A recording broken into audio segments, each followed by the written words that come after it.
Olá, jovens humanos. Espero que estejam preparados para mais um mergulho nos mistérios que habitam as sombras. Hoje trago para vocês algo um pouco diferente, mas igualmente perturbador.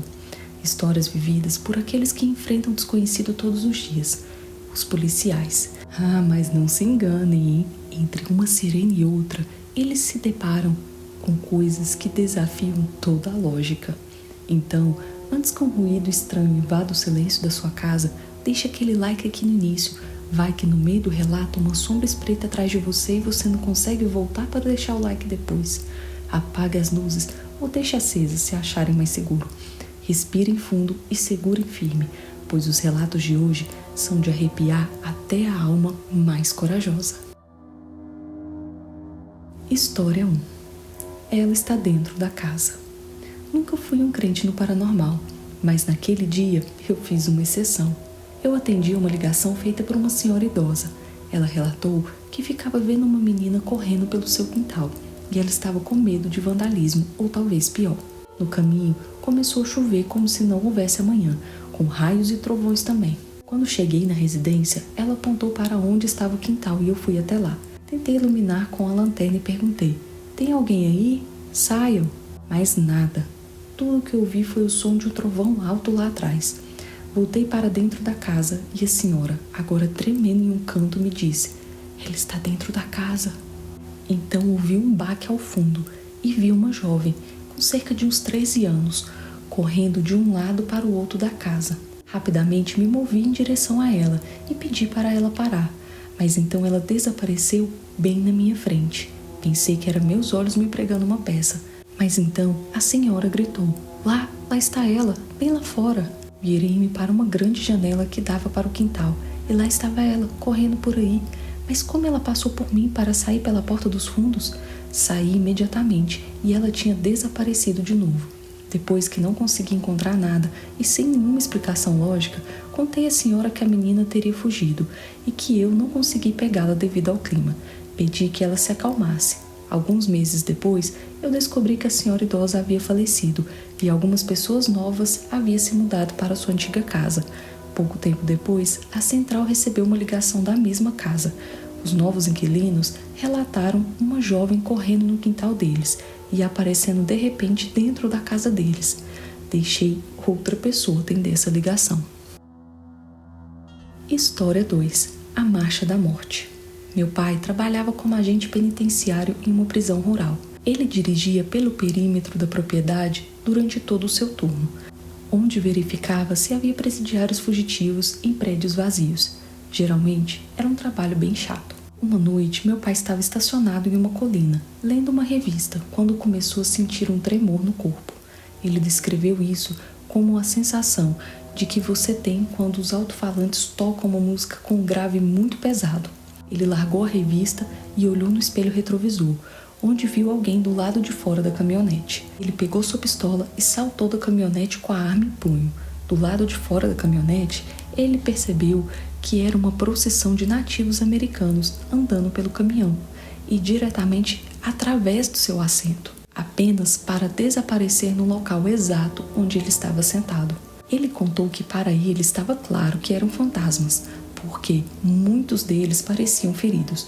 Isso durou alguns segundos e então toda a procissão desapareceu. Ele ligou para o outro cara do perímetro em seu walkie-talkie para tentar explicar e o outro cara quase que imediatamente parou de se comunicar. Acontece que o outro cara já tinha visto isso acontecer antes, mas não acreditava em fantasmas e não queria falar sobre o assunto. História 3. Você viu a mamãe? Um dia fui enviada para atender uma chamada de jovem fugitivo / pessoa desaparecida. Enquanto eu estava anotando o boletim de ocorrência, a filha mais velha deles saiu do quarto, apontou para o corredor e gritou: "Vovó!" O marido correu para o corredor gritando: "Mãe, mãe, você a viu? Você viu minha mãe?" O pai perguntou: "Não, eu não vi." "Mas por que você está surpresa em vê-la andando pelo corredor?" Eu perguntei. "Ela morreu ano passado", respondeu o pai. "Nós a vemos andando pela casa o tempo inteiro. Nem preciso dizer que levei o resto do relatório para a varanda." História 4. O portador da chave. Meu parceiro e eu respondemos a uma chamada sobre um alarme disparando em um prédio de escritórios. Era um prédio antigo que tinha sido convertido em consultórios médicos e que tinha uma farmácia anexa. O sinal de um movimento que disparou o alarme foi no escritório no andar de cima.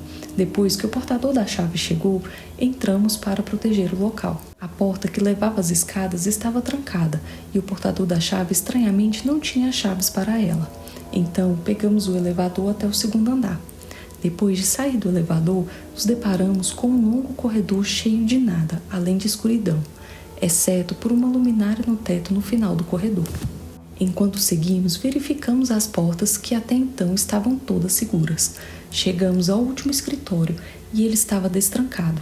Entramos e vimos que era um vazio, com várias salas de exames e uma área de recepção. Estava tudo limpo. Assim que saímos do escritório, algo pareceu errado imediatamente. De repente, a luz do teto no final do corredor foi substituída por uma dos elevadores. Olho para o meu parceiro e ele está completamente branco. Perguntei o que havia de errado e ele disse: Aquelas portas que acabamos de verificar não estavam trancadas? Olhei para as portas e, para minha surpresa, estavam todas completamente abertas. Então voltamos e verificamos cada uma delas novamente. E não vimos nada. Na nossa saída, pouco antes de virarmos a esquina, a porta principal bateu e os nossos rádios começaram a ficar com algum tipo de estática. A essa altura, eu só queria dar o fora dali. Pegamos o elevador e procuramos o responsável pelas chaves, mas ele não estava em lugar nenhum. Então, entrei em contato com a central para falar com ele, mas eles nos disseram que o responsável pelas chaves já estava a caminho e chegaria em cerca de 5 minutos. Então eu informei a central que ele já tinha ido e pedi que ligassem novamente para que ele retornasse. Mas me comunicaram que isso era impossível. Mas eles tinham entrado em contato com ela? Sim, era uma mulher, há pouco tempo, e ela ainda estava a caminho. Apenas essa pessoa tinha chaves, portanto não teria como a gente ter falado com o portador das chaves. Quando finalmente a mulher chegou, comecei a contar para ela sobre o homem que nos deixou entrar. Ela perguntou como ele era, e eu descrevi o homem que nos atendeu anteriormente. Ela nos disse que eu estava descrevendo exatamente o médico que costumava alugar o consultório no segundo andar. Ele havia tirado a própria vida em casa alguns dias antes. Agora, se recebemos uma mensagem daquele prédio, eu não voltarei lá. História 5. Chamando por reforços. Um dia, parei um homem por excesso de velocidade. Enquanto eu estava indo em direção ao carro dele, tive uma sensação estranha. Então, me virei para a minha viatura, quando de repente, do nada, senti uma brisa e ouvi a porta do lado do passageiro bater. Quando olhei para cima, vi uma policial, mais ou menos da minha idade, sentada no assento. Eu não tinha pedido reforços pelo rádio e não vi nenhuma outra viatura por perto, e não havia como ela ter saído do veículo que eu tinha abordado, já que eu tinha acabado de sair de perto. Meu sargento K9 estava ficando furioso, rosnando para a policial. Olá, eu disse a ela. Posso ajudar? Então ela me respondeu.